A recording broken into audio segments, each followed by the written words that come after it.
ओम नमो भगवते वासुदेवाय नमः। जय श्री कृष्ण।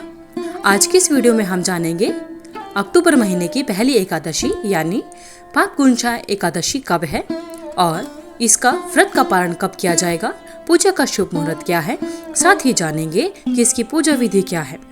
अक्टूबर महीने में आने वाली एकादशी को पापगुंचा एकादशी कहा जाता है। इस बार पापगुंचा एकादशी 13 अक्टूबर को है। इस दिन भगवान विष्णु जी की पूजा की जाती है और विधि पूर्वक व्रत भी किया जाता है। सनातन धर्म में सभी एकादशियों को बहुत महत्वपूर्ण माना जाता है। इस समय अश्विनी महीना चल रहा है और इस महीने के शुक्ल पक्ष में आने वाली एकादशी को पांकुशा एकादशी के नाम से जाना जाता है। इस दिन लोग पूरी विधि विधान से व्रत रखते हैं और भगवान विष्णु और माता लक्ष्मी की पूजा आराधना करते हैं। इस दिन भगवान विष्णु को सबसे प्रिय से भी उनके लिए व्रत करती हैं। यही वजह है कि इस दिन तुलसी को जल नहीं दिया जाता। कहते हैं इस दिन तुलसी को जल देने से उनका व्रत खंडित हो जाता है, इसलिए पापांकुशा एकादशी के दिन तुलसी में जल नहीं देना चाहिए। इस दिन भगवान विष्णु को तुलसी दल अर्पित करने से वह बेहद प्रसन्न होते हैं, चाहा फल देते हैं। आइए अब जानते हैं पापगुंचा एकादशी कब है और इसका शुभ मुहूर्त क्या है। हिंदू पंचांग के अनुसार अश्विन माह के शुक्ल पक्ष की एकादशी तिथि 13 अक्टूबर को है। इस दिन पापगुंचा एकादशी का व्रत किया जाएगा। एकादशी तिथि 13 अक्टूबर को सुबह 9:08 से शुरू होगी और 14 अक्टूबर को सुबह 6:41 पर समाप्त हो जाएगी। वहीं व्रत का पारण अगले दिन यानी 14 अक्टूबर को किया जाएगा। दोपहर 1:15 से दोपहर 3:33 तक रहेगा। पारण तिथि के दिन हरिवासर समाप्त होने का समय सुबह 11:56 रहेगा। आइए भक्तजनों, अब जानते हैं एकादशी व्रत को किस प्रकार किया जाता है।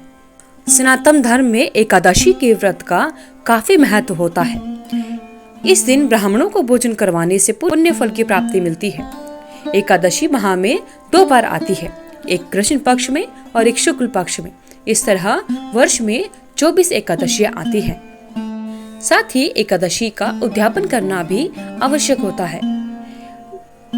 एकादशी उद्यापन देवताओं के प्रबोध समय में ही किया जाता है, विशेषकर मार्गशीर्ष के महीने में तथा माघ माह में या भीम तिथि यानी माघ शुक्ल पक्ष की एकादशी के दिन ही इस व्रत का उद्यापन करना चाहिए। चतुर्मास में एकादशी व्रत का उद्यापन नहीं करना चाहिए।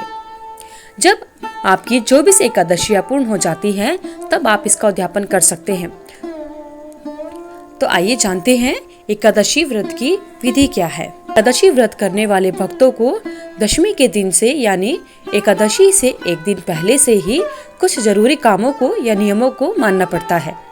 दशमी के दिन से ही श्रद्धालुओं को या भक्तों को मांस, मछली, प्याज, मसूर की दाल, शहद जैसे खाद्य पदार्थों का सेवन नहीं करना चाहिए। दशमी और एकादशी दोनों दिन लोगों को भोग विलास से दूर रहना चाहिए। ब्रह्मचार्य का पालन करना चाहिए। आइए अब जानते हैं एकादशी की पूजा विधि। एकादशी के दिन सुबह जल्दी उठकर स्नान करने के बाद में साफ स्वच्छ वस्त्र धारण करने चाहिए। उसके बाद व्रत करने का संकल्प लेना चाहिए। घर के मंदिर में दीप प्रज्वलित करें। भगवान विष्णु का गंगा जल से अभिषेक करें।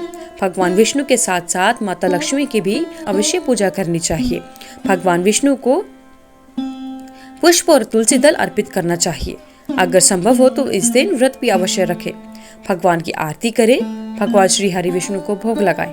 भगवान श्री हरि विष्णु को जो भोग लगाया जाता है उसमें तुलसी दल अवश्य शामिल करना चाहिए। कहा जाता है कि तुलसी दल के बिना भगवान श्री हरि विष्णु कोई भी भोग स्वीकार नहीं करते। इस पावन दिन भगवान विष्णु के साथ माता लक्ष्मी की भी विधि विधान से पूजन करने का विशेष महत्व होता है। धन्यवाद। अगर आपको इस वीडियो में दी हुई जानकारी अच्छी लगी तो वीडियो को लाइक करें, शेयर करें, चैनल को सब्सक्राइब करके बेल आइकन को जरूर प्रेस करें ताकि आगे आने वाली सभी वीडियोस की नोटिफिकेशन आप तक समय से पहुंचते रहे। भगवान विष्णु और माता लक्ष्मी की आप से भी कृपा बनी रहे।